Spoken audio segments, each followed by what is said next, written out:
Welcome to the Climb! This is a show dedicated to helping singers, songwriters, and indie artists like you create leverage in the music business. What is leverage? It's the strategic advantage. It's the power to act effectively. It means that they need you and want you just as much as you need them and want them, if not more. That's the difference between getting a 360 record deal and getting an imprint. That's the deal between creating a relationship with the publishing company and getting a publishing deal. You want to bring results. You want to bring a track record, and that's what it's going to take to be successful in the new music industry. That's why we called this show The Climb, C.L.I.M.B, creating leverage in the music business. See what we did there? I see it. It was awesome. The genius that came up with that, my good friend and my co-host, Mr. Brent Baxter. Brent's an award-winning hit songwriter with cuts by Alan Jackson, Randy Travis, Lady Antebellum, Joe Nichols, and more. And he helps songwriters like you turn pro by revealing how you can write like a pro, do business like a pro, and then he, on the regular, connects you with the pros so you get the opportunity to create relationships with real publishers. And you can find Brent very easily at songwritingpro.com. Once again, that's songwritingpro.com. That's right. And I'd like to introduce you to my co-host, Johnny Dwinell. Johnny owns Daredevil Production. Daredevil has created over 25 national TV opportunities for their indie artists. And how they do this? They do this by making them discoverable. And they've also created multiple tour opportunities and through the power of, big word alert, digital marketing data. I know that's sexy, but it is if you know what it is. They've attracted a number of investors. Oh, there's that sexiness for their artists. And the investors, they're the money people. They're ones that invest in the artist. And the investors like the numbers because they know numbers can't lie because numbers can't talk. And you can find Johnny at daredevilproduction.com. That's production, singular, no S. And there is no S because there is no other Johnny D. What's happening, brother? No, man, just kids are hitting summer. So I think I see every once in a while, I see a head bobbing up and down on the trampoline outside from the second story window that I'm near. And hopefully they won't yell too much or my wife won't yell at them because we got all five home right now and it's a kind of rainy day. So. Oh, my Lanta. So when do they go back to school? Are you already thinking about that, right? The clock's ticking. Is it early August or late August? It is like mid-August. One of them's going to do like a summer school, which isn't like when I was growing up, summer school was like punishment. Yeah. You miss too many days or you like whatever, you're otherwise in trouble. It's just like some extra schooling. It's a little more fun. So one of them's going to do that. But yeah, the rest of them start like mid-August. Gotcha. So, yeah, my wife is like, what are we going to do? I'm like, I don't know. I'm going to work. Bye. I'm busy. Try not to be too mean when I get back. All right. That's where you're like, so that's where you're like together to, like, who's we, white man? That's where you like Tonto, like in the Lone Ranger, like, who's we, white man? Exactly. Yeah. When they're surrounded by Indians. Yeah. We're gonna something. Like, who's we, white man? Yeah, that's funny. I'm busy. No, because that comes back to bite me. So yeah, that's where she's thankful. I'm working from home most days and can, bounce in and out. So what are we going to learn today? So we are going to look at the Billboard Hot Country Songs of the week of May 25th, 2019. So what we're going to do is we're going to do a country chart breakdown. We're going to dive into the top 15, and we're going to pull out just because, that's what fit on one page. So instead of the 20, I'm just going to go with 15 because that's enough. And we're going to just pull out some lessons from that, some trends, some things you need to know about that. Like if you want your song to land in the top 15 on Billboard Country Songs, pay attention to this. Yeah, this is what's happening This is what is actually getting there. Yeah, right now, which could be different. Which could be different by the wintertime. True. Yeah, but here's a dive into one of them. Well, there you go. Well, before we get into that, let's take care of a little business here. The Climb podcast is proud to partner with disc makers who've been supporting indie musicians before indie music was even a thing. And when you're ready to make some CDs, DVDs, or vinyl, which is making a big comeback, or those cool customized USB things with cool stuff around them. Like it's the coolest hard drives I've ever seen. Go to discmakers.com, discmakers.com. It's the only place you need to go. And while you're there, click on the Guides and Resources tab and download some of their excellent free guides. They've just revised and expanded their home studio handbook, which has a ton of great advice and information for newbies and for studio veterans. You can find them online at www.discmakers.com or give them a call at 800-468-9353. That's 800-468-9353. Right on. And hey, if you haven't joined the Climb community, please do so. I think we're pushing dang near close to 1,000. I think cool. so. Yeah. Last time I checked, it's climbing on up there. Yeah, every week we have more people. You got to ask to be let in, we let you in, but it's an active community, guys. Like otherwise we wouldn't be pushing it. I mean, we wouldn't be telling you about it. We wouldn't be wasting the time. Like there's people in there asking questions, getting help, going back and forth. Like I just love the activity that's in there. I'm just real proud of that. And of you, me, Brent, I think we did a good job creating and fostering that kind of community, and it's all positive and people are getting results and it's cool. Yeah. And the climbers, y'all are making it a great community. We just kind of set up some of the, where the out of bounds markers are, but y'all got to play the game. So yeah, it's all on them. It's all on them. So that's right. So thank you, climbers, for making a good environment there and a good, helpful place. So it's a good place to hang. Yeah, you know what we don't say enough? We should say it right now. Thank you all for spending the time that you spent with us on this podcast. Like you come here and you devote time, and we get regular emails about the way certain shows affected you, and it means the world to us that you've subscribed and that you've got this kind of attention on it. So thank you. Yes, thank you very much. With that, make sure if you haven't subscribed, do subscribe. Take 30 seconds, leave a 5-star rating and review, and share it. Tell other people. Put it on your social media. If there's one particular episode that kind of like rattled your chain, that was an epiphany for you. Or ticked you off.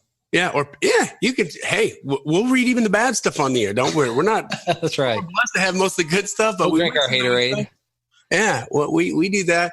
Anyway, guys, that's all we got to say about that. Let's get into this list. All right. So I just pulled the Billboard Hot Country Songs from the week of May 25th, 2019. And so I just started kind of breaking it down. And I would advise you to do this. This is something that, first time I did that probably, I was working at Blue Water Music. And I was not on the creative side. I was in the admin side. So I was working in royalties and administration, doing licensing, that kind of stuff. Or I was probably just data entry, actually, at that point, just putting in other people's royalty money, And I remember there's a little side project that Brownlee, the owner of the place. So Blue Water is like a small boutique publishing company. And I don't know if they're as active on the creative side now or mainly doing admin, but at the time, they had some cool writers like Jim Lauderdale and Charlie Steffel, and they had Tim Ritchie and Chris Knight, and I think even maybe Casey Beathard for a little bit or something. So, a good boutique kind of publishing company, but not one of the majors. They got a lot of cuts and had a lot of success, but they weren't like a Sony ATV or something. They didn't have like 1,000 writers. But he said, hey, Brent, go through the Billboard chart, because of course the magazine came however often it came, every week or whatever to the office. He's like, get a couple highlighters. Every song that the artist co-wrote, highlight in one color. Every song that has a writer on it that wrote at least one other song on that top 40 chart, highlight that in a different color. So basically what you're doing is you're highlighting the artist co-writes and what the top dogs are doing. They're getting more than one song on the chart. Those others, that's what we're aiming for. Because pitching songs or, it's like that's kind of your area of opportunity. And boy, that chart was pretty colorful. And this is like 2002, 2003, a long time ago. So it's even more so that way now. We're going to dive into some of that. But what I'm looking for, and this is part of the fun, I was actually talking to another pro writer yesterday, and he does some kind of coaching and stuff too. He's like, yeah, it's funny. It's like you learn by teaching. It reminds you of this stuff. People ask you questions or whatever, and you have to respond to it, and it reminds you of the stuff that sometimes you can forget. And so I was looking over this going, this is good. Like, this is something I need to be doing my own homework on, just to kind of recalibrate, like, what am I writing? How am I writing? And so it's like, if I'm going to do that, I'm going to share it with the climbers because it's helpful stuff. So it's analysis. It's doing it for me. You got to do a little bit of analysis to find out what's going on, what's changing, where the trend's at. Yeah. So what it is, I took the top 15 because that's what fit comfortably on my College World note paper. And because top 20 isn't good enough, I want top 15. So, and I broke it down, title, artist, songwriters, is it positive? What's the general subject matter? So like the charge, positive charge, negative charge, what's the charge, subject matter, tempo, the point of view, and time frame. And we're kind of look at each one of those. So we're talking, God's Country by Blake Shelton, Whiskey Glasses, Morgan Wallen, and we'll talk about some of these all the way down to Knockin' Boots by Luke Bryan, just climbed to number 15. And here, we're just going to kind of So starting at 1 and going down, or starting at 15 well, going? I think I'm just going to do kind of the overview by these key factors that I looked at. And I'm kind of making this up as I go. I mean, I charted it, but how to present it best, we'll figure that out as we go. That's right. I'm down. I'm a writer, not a teacher. I'm your Uncle Barry. All right. So the first thing I looked at is artist co-writes. So this means that the artist is one of the writers on the song. Out of the top 15 songs, 9 were artist co-writes. Hmm. So, okay, that's something already. So that means there are 6 on there that, as far as I can see, the artist did not write on. They're outside cuts. The outside cut, well, we'll see. Know, all right. Is there other stuff going on in there? I mean, that's one more thing gray area that Brownlee talked about. Like, you got the artist co-writes, because so those everything else is an outside song that we can see. Like, we don't know the personal relationships, maybe, or it's harder to outline that. Like, oh yeah, this one doesn't have the artist on it, but that writer and that artist are good buddies. They've written a bunch of other stuff together. So they had that inside track. Or no, but that's the producer who wrote it. Okay. But on here, it looks like, 9 out of 15 are the artist co-writes. So immediately you can say, well, best shot at the singles, I need to write with an artist. Yep. That's where most of them are coming, right? Or Ashley Gorley is the other thing. Ashley has, with Ashley Gorley because he's done everything? Well, he has 3 songs in the top 15 right now as a songwriter. So Ashley Gorley is like, he's had god-awful amount of number ones. I mean, he's all over the charts. So at this moment, he has 3 in the top 15. And a couple notable things about this is 2 of them are artist co-writes. So he's in the room with the artist a lot. Rumor by Lee Brice. He's a co-writer on that with Lee Brice. And Eyes on You, which is a Chase Rice single. He's writing with Chase Rice. So like 2 of those are already included in the 9 out of 15, but the other one is an Eli Young single called Love Ain't, that Ashley didn't write with the artist. Eli Young Band is not a writer on that, but it's written by a powerhouse writer who can get, his phone's ringing going, hey, what you got? What's interesting is Ashley wrote Love Ain't with another writer that has multiple songs on the chart, Ross Copperman. Ross has 2 songs, Love Ain't, right, which he wrote with Ashley Gorley. And who's the other writer on that? Let me look that up real quick. Oh, Shane McAnally, another powerhouse. So you got 3 just killer writers. They're just smoking it, just getting together, and so that's they got the bat phone, to the artist. Yeah. And it rings both ways. But Ross has 2 songs on there, Love Ain't and then Love Someone, which is Brett Eldridge, which is an artist co-write. So Ross is also getting in the room. So half of his songs, 1 out of 2 on the top 15 is an artist co-write. The other one is written with 2 songwriter of the years, going to be Hall of Fame songwriters. They get just tons of cuts, and Ross gets tons of cuts too. So that's interesting.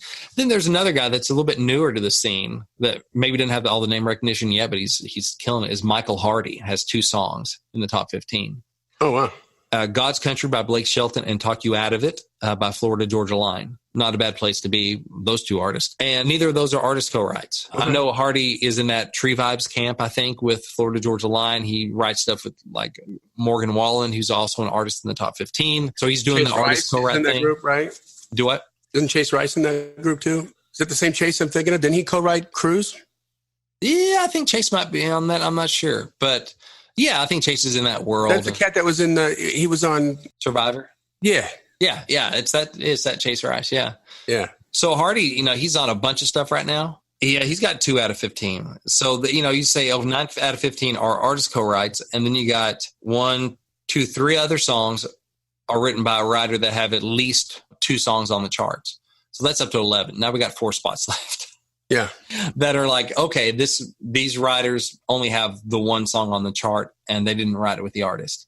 Leaving like 4 out of 15. So if you haven't reached for the whiskey yet, I'll take a sip of my coffee and I'll allow you the whiskey. All right. So if no one's killed themselves yet, we love you. Hang on. There's hope. All right. So, okay, that tells you the writing relationships a little bit. Okay. So obviously first lesson is, how do I start getting in the room with either these big writers or with artists? I really, honestly, if you're listening to this show, probably the best chance is to write with the artists that hopefully will become those artists, and write with those writers that hopefully will become those writers. Find your crew and try to rise up together. I mean, it's really difficult to get in a room with Ashley Gorley. Why? Because he's busy writing with Lee Brice and with Chase Rice and Sting Rice. That's the wrong goal to shoot for. Yeah. It's not realistic. If you can do it, great. I did these video interviews called The Hang over at Freddie.com, FRETTIE. And I was talking to a pro writer, and you'll see it over there if you go over there to the members area. But he said, a lot of what his publisher does is try to set up great rooms, he calls them. You know, get the right writers in the right room. Like he's a writer and he also produces, but trying to get him with an artist or with a producer or with someone that's in it's like try to make the room make sense where you can see like, okay, based on who we have in the room here, not only do our skill sets complement each other and hopefully we'll become more than the sum of its parts, but also then you have that other kind of leverage of maybe there's the artist in the room or the producer in the room where it's a shortcut to a cut. Right. Yeah. And so so we talked about it like this guy and I haven't written together, but we're both pros. We've both gotten cuts and stuff. And we're just getting to know each other recently. He's someone new I just met with in the past year and just, I've hung with him just a little bit. He's like, yeah, we should get together and write. I'm like, yeah. And we both had that moment of like looking and going, yeah, we just need to figure out how to get the room right. Yeah. And knowing that like, okay, well, we both have had success as writers and have success, but what's that other element? Like, that's kind of like, okay, that's great, but that's not super sexy anymore. Right. Just Who's like a write with a pro. One that's going to help. Great, write with a pro. That's a great writer. We might get a cool song. It's not really sexy enough. What other mix can we add to the room to make it a great room instead of just a good room that will produce probably a really good song that is going to fight it out for one of these 4 spots that are left? Doesn't mean it has to be an artist, but maybe someone that's in that artist camp or maybe, some other, there are many ways that you can make a great room. It's just interesting. That's what we're talking about. I mean, I have other writers that I've had cuts with and had success with, but just as the nature of the industry changes, we just haven't gotten together in a while. Why? Because we make it a great song, but it's not necessarily a great room. Like I'm a pro, he's a pro. Mm-hmm. Not super sexy right now, like it used to be. Just to write with another pro where you may just write something great. Can I add to that? Yes, please, because that's depressing. Let's make it a little less depressing. All right. Instead of focusing on Music Row, instead of focusing on Ashley Gorley, instead of focusing on, all these artists that are on the chart right now, if you're not here, first of all hardly any of these artists and hardly any of the producers that make that great room and hardly any of the other songwriters like Ashley, like Shane McAnally, like these guys, hardly any of them were born and raised in Nashville. Sure. They came from somewhere else. Mm-hmm. They came from a faded map dot. Yeah. They came from, their version of Delvin, Wisconsin, where I came from. Batesville, Arkansas, where I came from. Yeah. 8,000. Yeah. So, because you touched on it before, Brent, which made me think about this. This is about coming up with your class, right? And get it in and figuring out like who you can write with. And then the rungs start to change the more effective that you are. Mm-hmm. But step one is you got to get in the game, right? You got to start writing on a regular basis. You've got to be focusing on it. You're going to get results from the things that you focus the most about. Mm-hmm. Think about, even if you have a day job that you hate, think about how much productivity that you create at that job. Why? Because you're there 40 hours a week. Right. And you're loving it. Play hurt, even if you had a bad day and a fight with your wife that morning, you show up.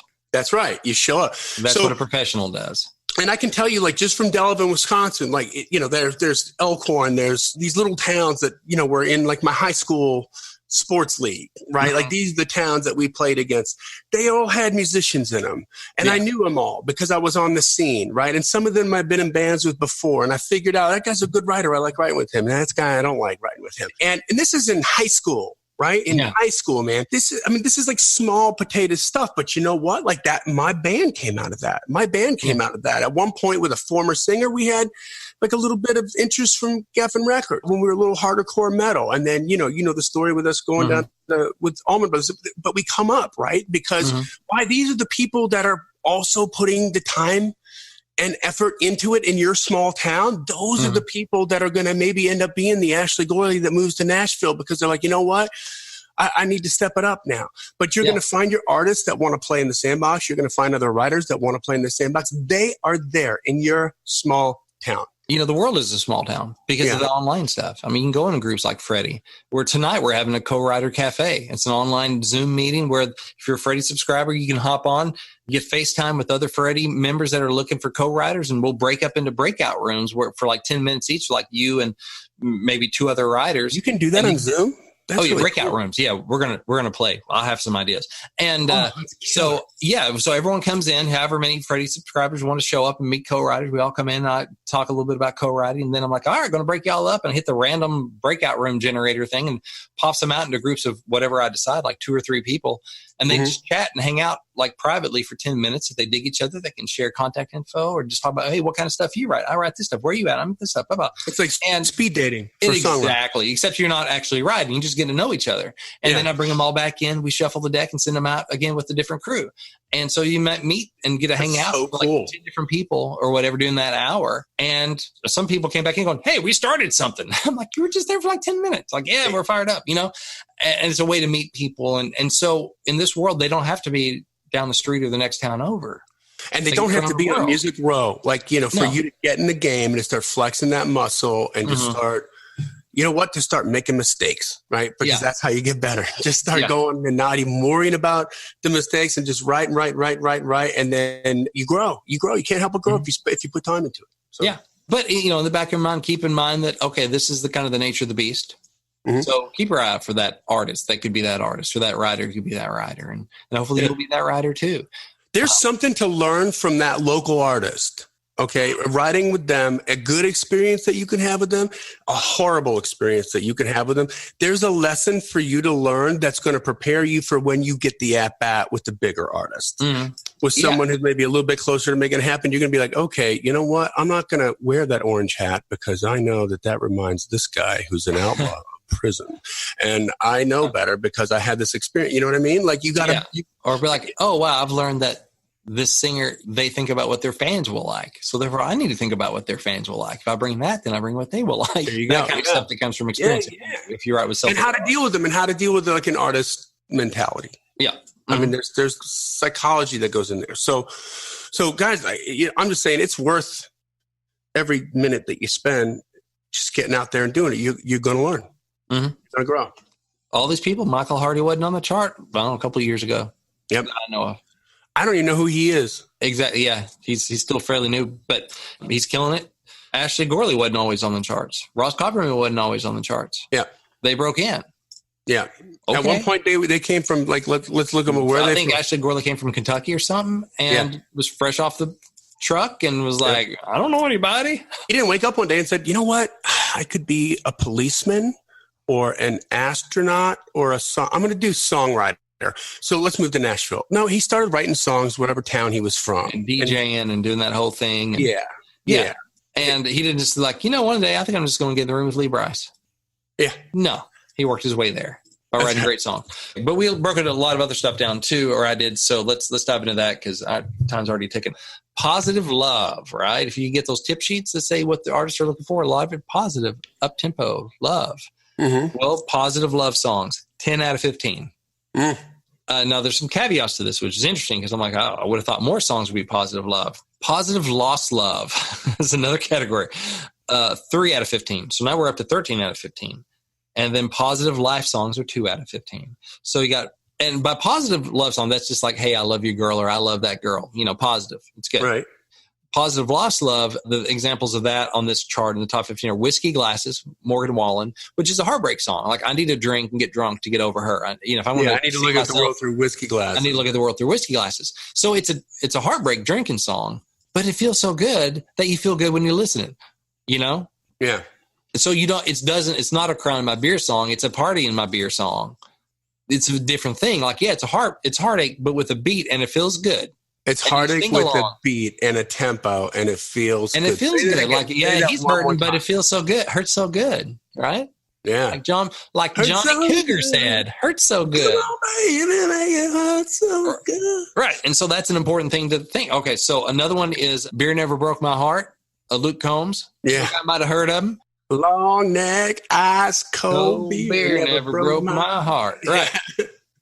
First verse talking about he's had some fish break his fishing line and football team or whatever that broke his heart, but beer never did. And then the second verse talks about this girl that broke his heart, but beer never did. So it's it's really a drinking song more so than a lost love song, but that is a broken heart thing. So it does have that element of that girl broke my heart, but really it's like it's a party song. It's a feel good drinking song.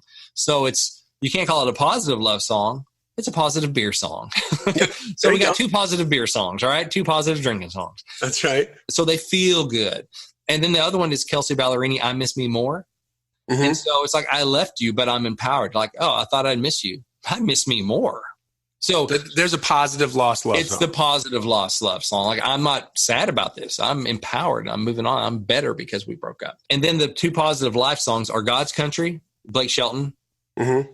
It's a life song. It's about country lifestyle and that kind of stuff. But it feels good and it feels positive, and it's one you want to sing along to. So it's not a downer life song.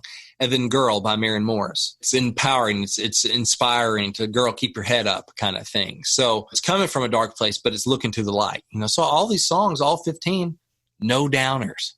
They're all meant to lift you up in some way. Yep. Not a single. That's more downer. than a trend, I think. That is more. Yeah, that is a 15 out of thing. 15. That's 15 out of 15. Okay. That's an intentional direction. That is not. It didn't just happen by accident, people. None of these songs are trying to make you cry. Yep. They're all meant to lift you up in some, or get you to lift up a glass. Mm-hmm. Right. Okay. Wow. That's so. If you're writing a bunch of Tear in My Beer songs, just be aware. Do your homework. You might be bringing a blue solo cup to a red solo cup convention. Not that those things can't get cut, but look at the top 15 right now. None of them. Can I ask you a question? Just a little side note. It's a little off topic, but kind of not. So all the work that you did at the publishing company, looking through that chart, is there any, and I'm honestly asking, is there any kind of correlation between, like right now, I mean, we've got a good economy. We've got records being set on Wall Street. We've got low unemployment. Like everybody's got a job. Everybody's making money. And it's all these positive, like upbeat, cool songs. Like when we go into big recessions and which are cyclical, this isn't a politics thing. Like they have on every sitting president. It doesn't matter what side of the aisle you're on. They come in. But like when the economy's bad and stuff like that, do we go for more of the sad songs? I'm just curious. That's a good question. The one thing I would say is like around the Iraq War, you had a lot more, and 9/11, you had a lot more patriotic songs. Mm-hmm. You had your Traveling Soldiers, and you had Only in America, and We'll Stick a Boot Up Day the World Stopped Turning. So you had more kind of heavy stuff or positively patriotic because people were dealing with that stuff, or Letters from Home, John Michael Montgomery. So you had a lot more of that stuff than you have right now, when that's not as much of a in the public consciousness and a big. Of course, it's still we have men and women overseas serving, and that's a big deal to their families, but it's not as much in the national spotlight as much right now, and you don't get as much on. So I think in those kind of times, you can see those cycle back around. But, it's like also when times are tough, people think about that all day long, and so now's a good time to party, right? Well, yeah, but I mean, like, in what sense? Through the 80s, right? It was it took a couple of years in the decade of the 80s to get it fired up, but once it got fired up, and the hairband thing was all party, good times, blah, blah, blah. And then we got into the 90s, and 1987 happened on Wall Street. There was some corrections that were starting to happen, and it just started to veer more towards the gritty, real stuff. And I'm just curious if that happens in country too. I just wondered if you noticed the trend. I don't want to dwell on it. I don't know because on one hand, you look at it that, when times are tough, people want an escape from real life. I want to hear about it on the radio. I deal with it all day, unemployment and blah, blah, blah. So it's like. But we did hear about it, though. But I mean, country's always been more. The terrorist attacks, right? Because on that note, we had the .com crash in 1999 with a cyclical recession that was coming anyway. And the cherry on top was the damn terrorist attacks. Yeah. So all that was like, it took a while for us to shake that off. Yeah. A number of years. And you're right. It was a little bit more meaty, meat on the bone, lyrically kind of stuff. Yeah. But even if you say like, the 2008 housing bubble and that stuff. Yeah. Like, isn't that around the time like Bro really blew up, like in country? Something like that. I mean, about 10 years ago or stuff that, you wouldn't, I'd have to look back at it to see. I mean, I know in the bar business, right? Because I mean, if you're out there touring and you're playing in the bars, you're not in the music industry, you're in the bar business, and you got to understand that business to be a student of the game, right? So I know that when times are really good, people are out drinking and having a good time. When times are really, really crappy, people are out drinking, having a good time. And it's right when it's right in the middle, when the bar business suffers, when they're not sure which way it's going to go. But if it's like really good or really bad, the bar business is crushing it. So I'm just curious, like, well, that's kind of how I would think too. Like I was saying, if times are really bad, I want to turn on some music for an escape. And when times are really good, I want to turn on some music to celebrate. Some like fun stuff. Okay. Yeah, maybe in the middle you have more to play with on either side because you it's good enough that you can suffer some in your music. Yeah. So Okay. the great thing about what we're doing now that's not on the charts, people can find what they want because of streaming and different stuff, is that those people that want that hurting stuff, you can build a career on that. It may not be on the radio consistently, but those people can find you when they need you. Yeah. You know, you don't have to wait on the radio to play you or MTV to play you, so that's kind of a cool thing. All right. Basically, no downers. So we got a lot of artist co-writes and no downers in the top 15. Okay. So let's look at tempos. So up tempo is only 2 out of 15. I listed Love Ain't and Love Someone. So Eli Young and Brent. Are considered up tempo. It's to my ears. I'm not charting the BPMs, and just to me, those had the most energy. 9 out of 15 were mid tempos to my ears. And this is very, to me anyway, very subjective on what tempo is. Cause it's like country music and death metal, it's not big dance music. Well, the time signature makes the difference in the way that you do it. Like I know when we're in the studio cutting, and we do this all the time with the song demos and stuff like that, you could have the tempo, but if it's long bars versus short bars, like all of a sudden it's like, hey, don't forget fellas, that's only 2 bars. That's not 4. It might feel like 4, but it's only 2. You know what I mean? So it's relative, right? So it really is, to your point, just about how it feels. And I think mid-tempo is a sort of up-tempo way of delivering the ballady thing, but getting away with it. That's the thing is, so mid-tempo is, 9 out of 15. And ballad or groove would be like Beautiful Crazy, which is probably the most ballad song, but it went number 1, Luke Combs. And so that's kind of the slowest kind of traditional ballad, really the only one I feel like in the top 15.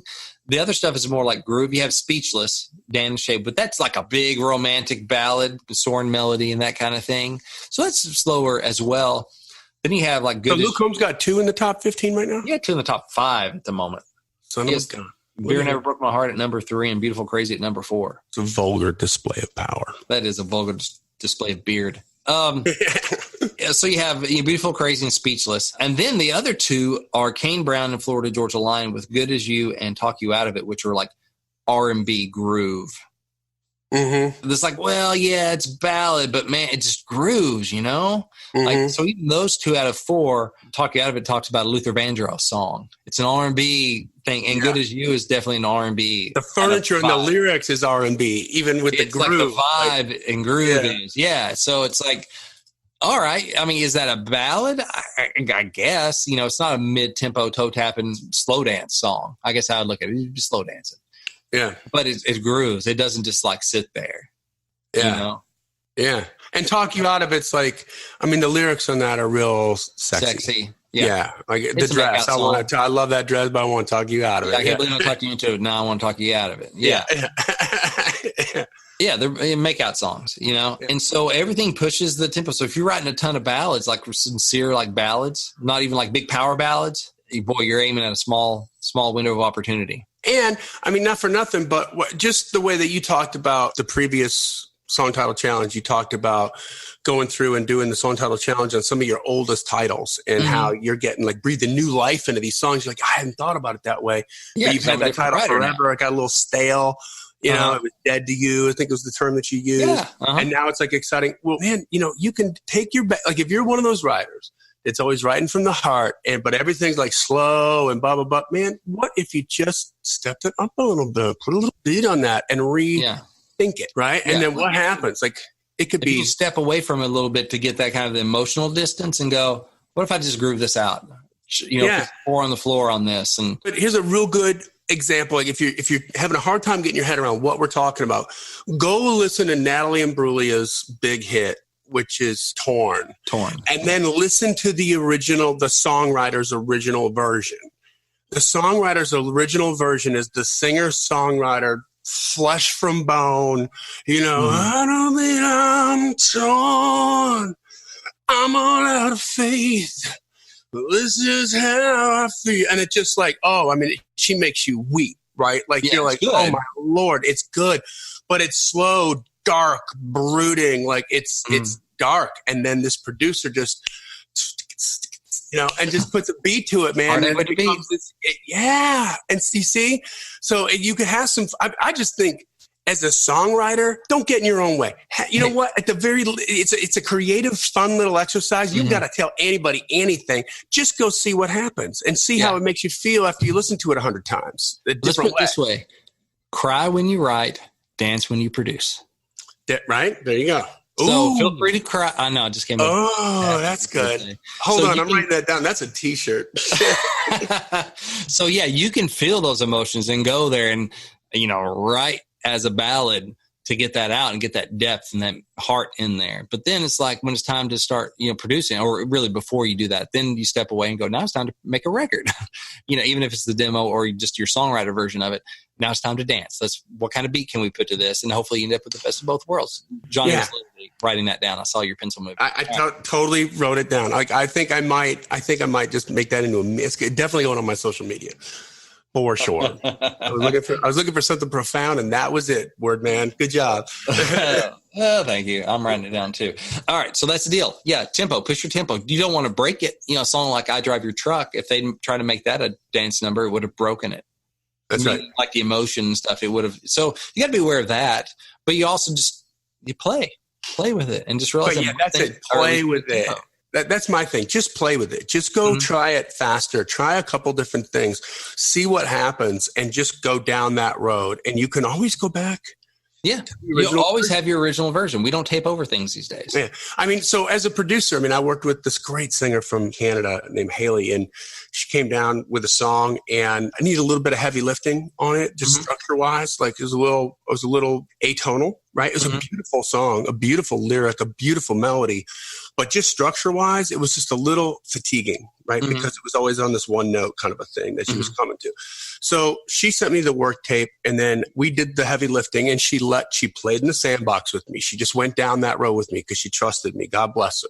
And we did a couple little changes on chords, which changed the melody a little bit, but it certainly changed the feel a lot, right? Yeah. I'm saying this because I know as songwriters, this is what's happening, right? Psychologically, you're like so bought into the way that you wrote it. It's hard and you're making up stories in yourself. Well, this is the way I write, and this is what I do, and nobody can tell me how to do it differently. And you got all kinds of stories of why you're not going to do the work and just try to be a little more vulnerable. Here's what we did. So over the phone from Canada, we work out the whole new thing, and I'm like, "Are you digging this? Okay, I'm not, because the rule is it's her money. She can do whatever she wants to do, right? But my job is to present some things that I feel, and it's a collaboration, and you can use these or not use these. It's up to you, but just try them for me. That's all I'm asking." And she's like, okay. She went right along with it. And then she created another work tape. And I said, now when you're driving down to Nashville, because they came here to cut it, just listen to that one. I want you to listen to it like at least 10 times in a row before you listen to the first one. Okay. Just listen to that. Just get used to it. Okay. Because it's foreign, right? No matter what, it's going to be foreign. So you've got to get familiar with it and then go back and listen to the other one. And I said, and then whatever one you want to do is the one we're going to do, and I'll produce the fire out of it, but this is what we're going to do. And sure enough, she came down, she's like, no. And she actually took what we did and added one more thing to it with just a melody, just a note that she hit on this, or maybe it was the chord, but it was just one little tweak that was beautiful. Yeah, it was good. I encouraged her to go to this other place, and it was just one little part of a song. It just seems insignificant now, but it was everything, Yeah, it was huge. There it is, just messing around with a little more up tempo than what she was singing it, like a little. We did a couple changes, and now they're going to radio with that song up in Canada. Awesome, cool. So guys, just be free. Just be free and play around with it, and get it used to it, and then decide which one you like better. We don't want what Henry Ford said, they can buy any color car they want as long as it's black. That's right. I think a lot of songwriters are like that, though, because they maybe don't know how to do it. They don't have a tool set to be like, oh, it's okay to do this. It's okay to have 5 different versions of this song and just see what you want to do. That's why God made Drum Machine, and there's so many drum machine apps and that kind of stuff. There's no excuse. Yeah. So, all right, moving on to the next thing is point of view, which is like who's singing to who, right? Okay. So 9 out of 15 songs, so this 9 out of 15 shows up quite a bit, it seems like, is me singing to you. Me, singer, singing to you, listener. Me, Kelsey Ballerini, singing to you, my ex-boyfriend. Or me, Kane Brown, singing to you, the girl I love. I want to be just as good as you, right? Yeah. So I've heard Ralph Murphy say it's a beautiful way to invite the listener in because you're singing to you, the listener. So the singer's going, hey, you. You're like, yes. You're inviting them in to the song. So, yeah. So 9 out of 15 are I love you.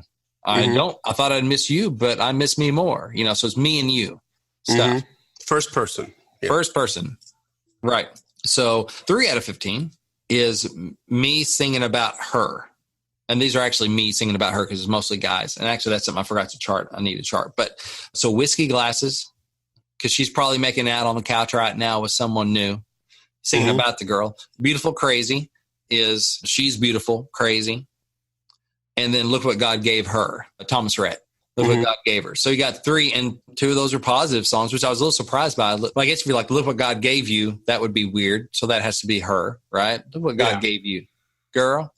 And then it could have been like You're Beautiful, Crazy, but he's telling the listeners stuff about her that she would already know. So it makes sense he's talking about her because of the way what he's telling us. It'd be weird if you tell someone what they already know about themselves. It's kind of weird. And Whiskey Glasses is like, I ain't going to sing it to her. I'm singing to the audience about her, So let's fill them up or whatever. So that's 3 out of 15, which leaves us with 3 more. And this is what I call me singing to the world, or like the soapbox or the manifesto song.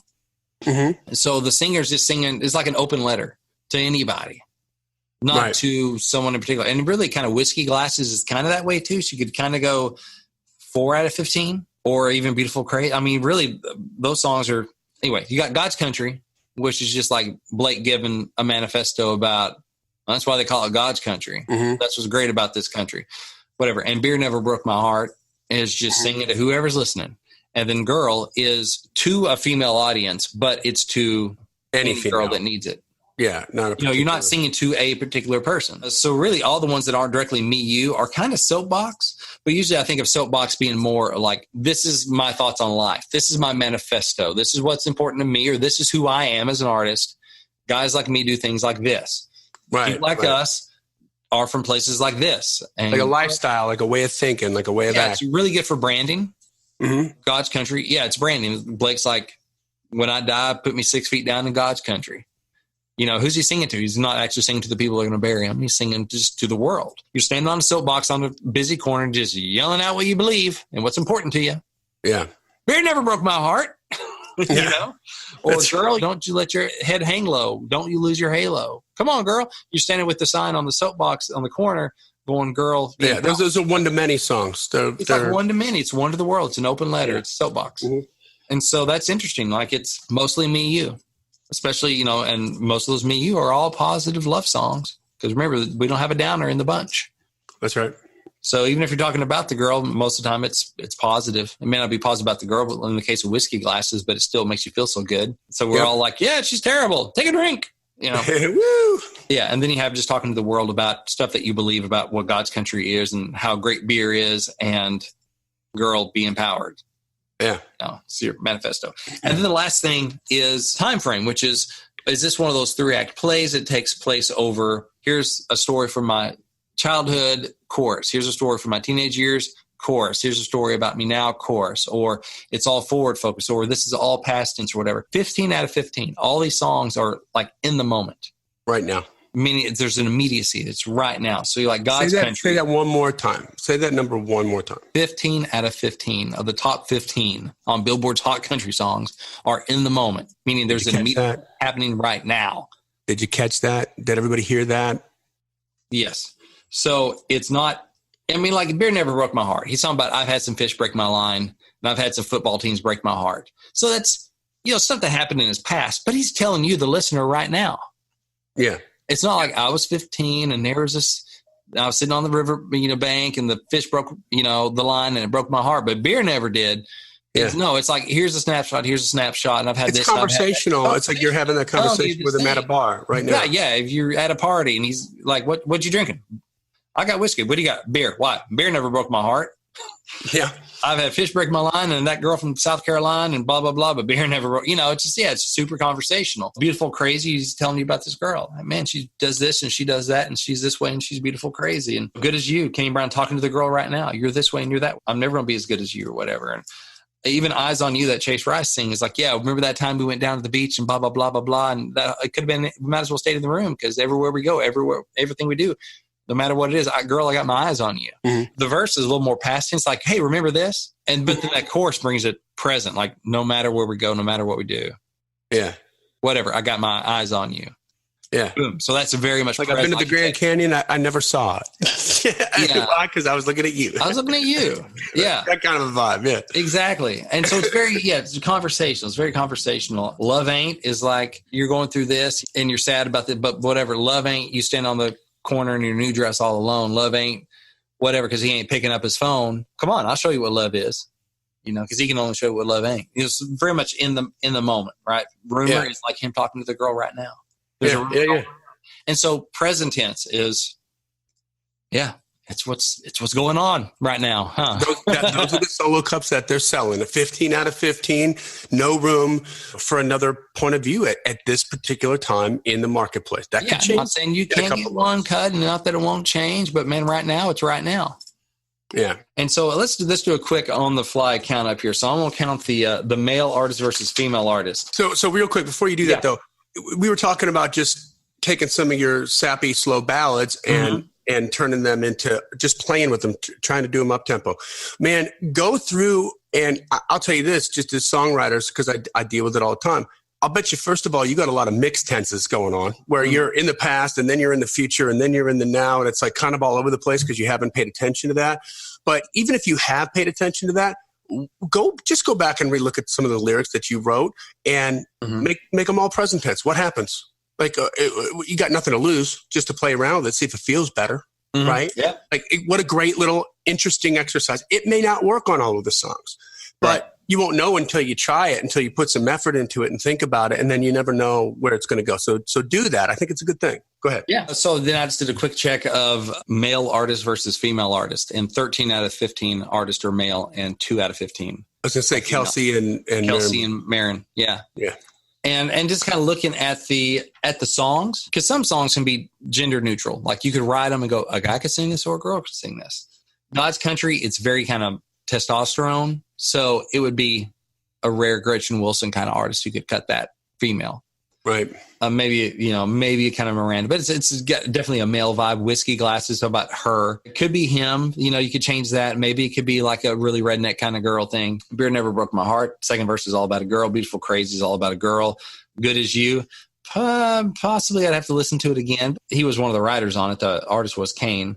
Eyes on You. Yeah, it feels total male perspective. Look What God Gave Her. Yeah, male song. Love Ain't. Talking about new dress and that kind of stuff. So it's definitely a male point of view song. Rumor. Have to look at it to see if that's something like a really soulful Bonnie Raitt. Basically already did this song, but could do that kind of thing. Speechless is a definite male point of view. Talk You Out of It. Definitely a male point of view. Love Someone. Maybe I'd have to look at that again and see if you could write that male or female. And then Knockin' Boots is definitely just more of a male point of view. I guess. Who's Knockin' Boots? Luke Bryan. So that's maybe something a little bit more that a girl could do that's a little more risque or whatever. So mainly male point of view songs for male singers, which is what it is. I'd like to have more balance on there. I'm just a fan of great stuff. So I just want to hear great stuff. And as a songwriter, like you might have an opinion about this, but you're not going to change the world and you're not going to change the marketplace. The artist that becomes popular, like the girl artist, the next girl artist that becomes so popular, like she's number one on everything. And then all of a sudden everybody's like, oh, it's cool to people like us sign artists that are girls because that's what's happening, And it just sort of changes the marketplace. So don't be so protective of it. That's not your cross to bear. As the songwriter who's looking for other cuts, what you need to do is be writing for the market and then be prepared for when you start to see that artist happen for something that is near and dear to your heart. Like maybe more women should be on that chart. You'd be right. I would agree with you. I'm sure Brent would agree with you. But man, I hear that so many times with songwriters sort of misplacing, well, this is what I'm only writing these kinds of songs because that's what I want to do. And it's like, okay, well, you're not going to do it. Even if it's your song that does it, it's not going to be you that does it. It's going to be the artist. Yeah, they're the ones that are going to get the spotlight and the heat. So write for them now and be intentional about this. That's the purpose of this whole episode right now. It's like just be a student of the game and know what's going on and get out of your own way, right? So that you can get a little bit more love at these publisher meetings and stuff because they realize that you're onto the pulse of what's happening right now. Let the market do what the market's going to do. Yeah, and I look at it, writing female songs kind of like I do ballads.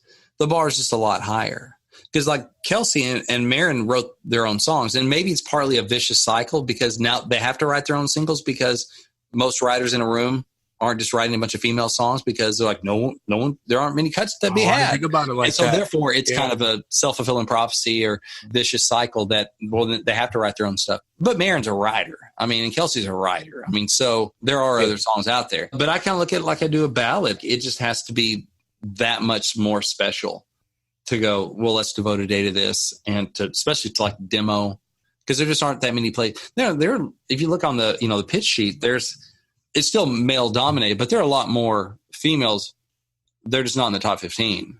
Right. They're newer artists. People are trying to break them, and hopefully they will. And really, I'd still be thrilled to have a cut by a brand new female artist that no one's heard of and may not crack the top 40, because my job is to get cut. So I'd be happy to, get one in the game with a new female artist. I mean, I'd take that all day long. That'd be great. And then hopefully you're there if she does take off. But either way, a cut's a cut, and cuts are good things. So it's, this isn't necessarily indicative of the ratio as a whole, but it's probably not a whole lot far off. But as far as, your most successful artists right now are male. Hey, but that stuff ebbs and flows. But the way I look at it is like, it's just got to be really great. Just think about the stage of the game that you're at. You know what I mean? Like there's certain plays that are going to have a lot more impact on the game in the last 4 minutes of the game than if you had the same play in the first 4 minutes of the game. Yeah.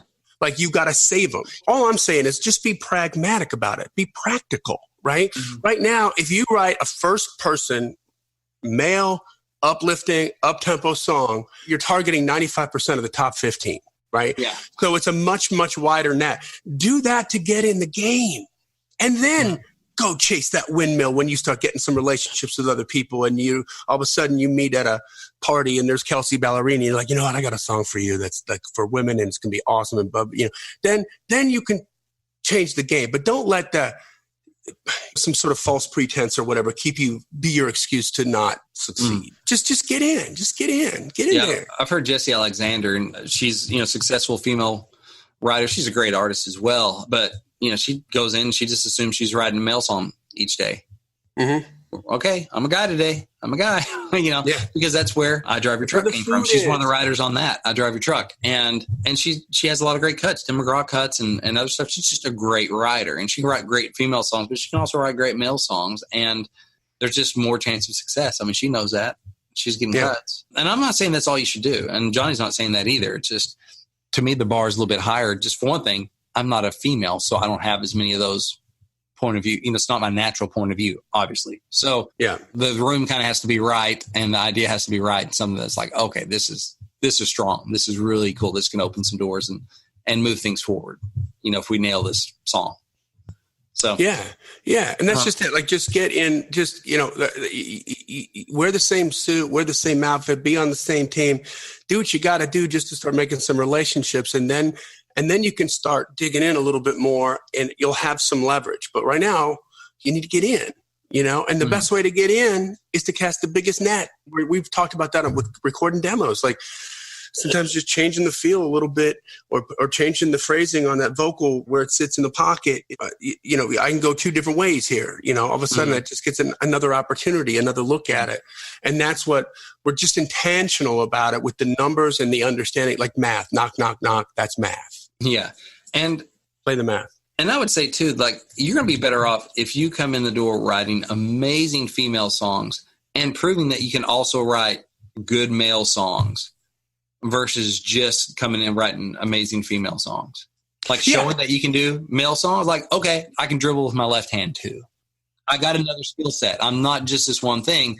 Just because a publisher or someone's going to be like, okay, I can put you in any room and you can write. Good, I can pitch your songs to males and females. It's not just like, okay, well, we got to get her female cuts. Otherwise, she's not going to get any cuts because she only does this. So one more thing. Let's just take all what you got to do to get in the game out of it. Let's say you're in the game. Let's say you're at the top of the game. If all you're doing is writing female songs, how well are you living compared to Ashley Gorley? Yeah. You know what I mean? Like, even if you had all the relationships and you could get your songs cut by anybody or whatever, if you're only writing female songs, you're 2 out of 15 right now. Yeah. You're intentionally suffering from just a business standpoint. Yeah, exactly. Something to think about. That's all. Yeah. If Henry Ford just still decided to only make black cars. Yeah. And people want other colors as well. But overall, we're talking artist co-writes, majority, positive love songs, majority mid-tempo, majority me singing to you, and in all of them in the moment, and majority males artist. So that's kind of the big takeaway on that. And I try to do this every once in a while and try what I teach on the blog at songwritingpro.com, what I share here at the C.L.I.M.B is based on what's working, success I've had, success other people are having. It's built to try and help you turn pro in your mind and in your behavior before you ever turn pro on paper. And so if you want to dive into that stuff, if you want more of this content, if it's helpful to you, then I have a gift for you. It's called Think Like a Pro Songwriter. It's my free ebook. You can get it at giftfrombrent.com. Giftfrombrent.com. It talks about ways to get to a music publisher. It talks about how pros know who's looking for songs. It talks about a whole bunch of stuff, but it's a free ebook. You just tell me where to send it. We send it right out to you. It also puts you on the Songwriting Pro Insiders list, so you know about events we have coming up where you have an opportunity to get in front of a legit music publisher, like literally face-to-face from anywhere in the world, or to events that are going to help you build a hit. That sort of stuff. So that's at giftfrombrent.com, and the ebook is Think Like a Pro Songwriter. There you go. All right, guys. So that brings us to the end of another killer song title challenge. Not for nothing, we should put this on the calendar and do one of this exact exercise like every 90 days. We should, because it's good for me to go in and just kind of make myself get that granular on it. Okay, so I'm giving you homework. Just do that. Put it on the calendar. This drops. You know what date this is going to drop on. Mm-hmm. Take that date, and then 90 days out, put it on there, and then ping yourself like a month in advance or something on your little calendar on your phone or on your iPhone like I have, and say, okay, I gotta start putting this together because we need to be in advance of it. But I think that's really interesting. We need to do that. I think that's really cool. Yeah, awesome. All right, guys. So join the C.L.I.M.B community. If you haven't done it, subscribe to the podcast. If you haven't done it yet, everything comes right down into your wherever you consume podcasts. Take 30 seconds, leave a rating and review, and tell a friend about it. Put it up on social media. If there's an episode you love, tell people about it. Help us help you. We're here because this podcast exists because we want you to win. So keep on climbing. And we'll see you at the top.